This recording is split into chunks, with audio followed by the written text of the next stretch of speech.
Now, let us see how to find out the mean weight of those 50 boys. The formula to find out mean is sigma fi xi divided by sigma fi. Therefore, substituting the values of sigma fi xi and sigma fi in this formula, we have 2730 divided by 50. So by dividing 2730 by 50, you get 54.6 as the quotient, which will be the mean weight of those 50 boys.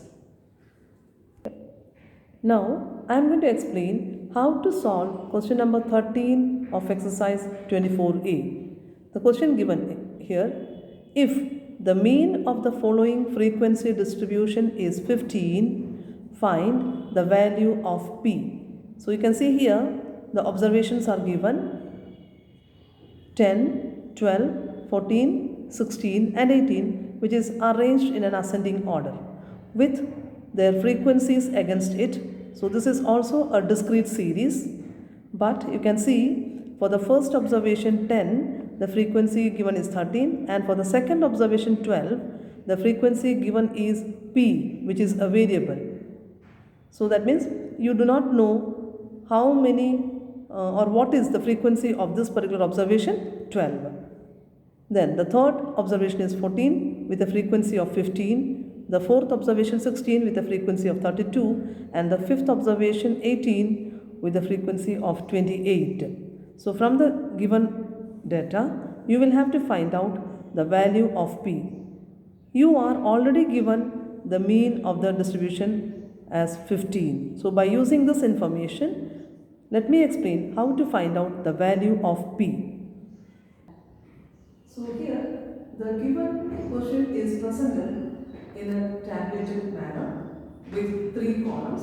The first column, which is for the variable xi, the second column for the frequency fi, and the third column for the product of this variable and the frequencies, which is named as fi xi. So you can see here the observations with its frequencies and the products are worked out here.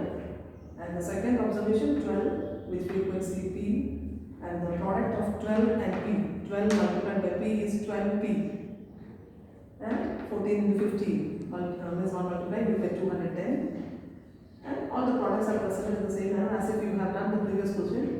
We are taking the summation of the frequencies as well as the summation of the products.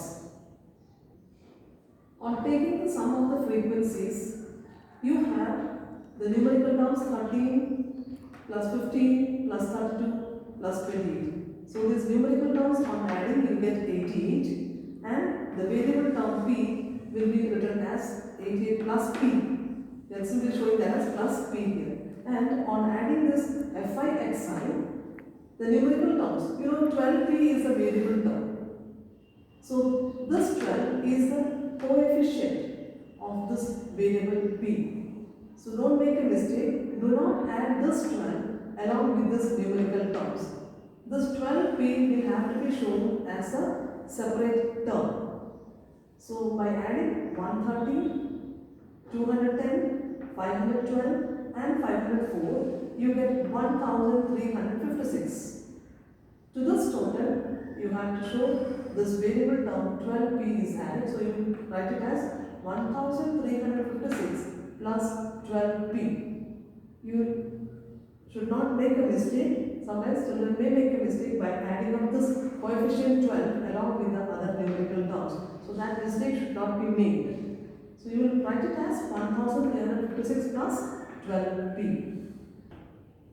Now let us see how to find out the value of the variable p given in the data. You will have to apply the formula for mean, which is given as mean is equal to sigma fi xi by sigma fi.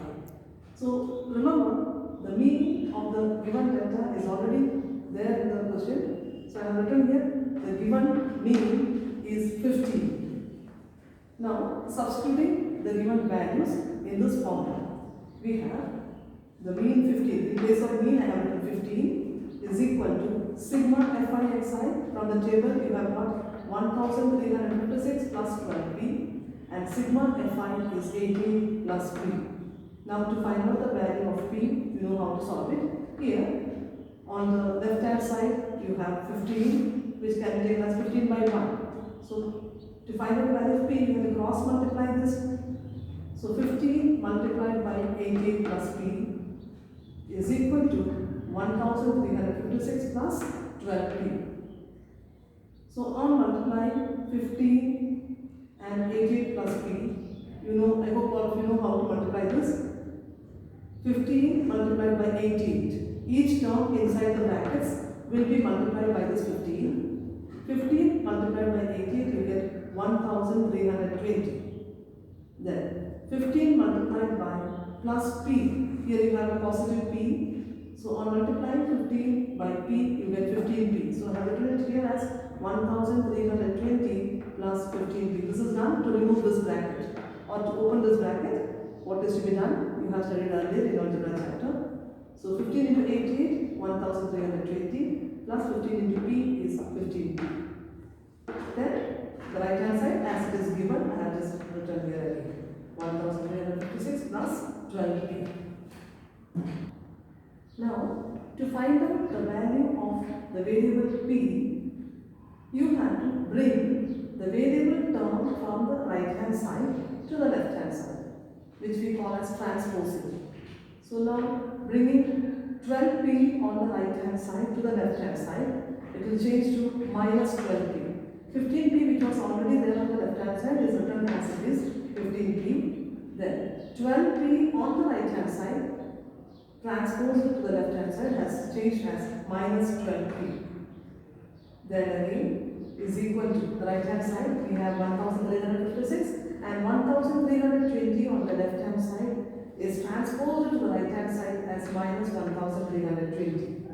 Now 15p minus 12p, it is 3p, is equal to 1356 minus 1320, you get 36 as a difference. Now to find out the value of p, what is to be done? Here you can see 3p means 3 multiplied by p. And you know, on the left hand side, if p is multiplied by 3, we have to remove those 3 from the left hand side just to find out the value of this variable p alone. And p is multiplied by 3 on the left hand side.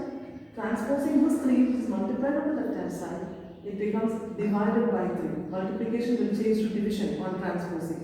So we have p is equal to 36 divided by 3. Therefore, the value of p is 12.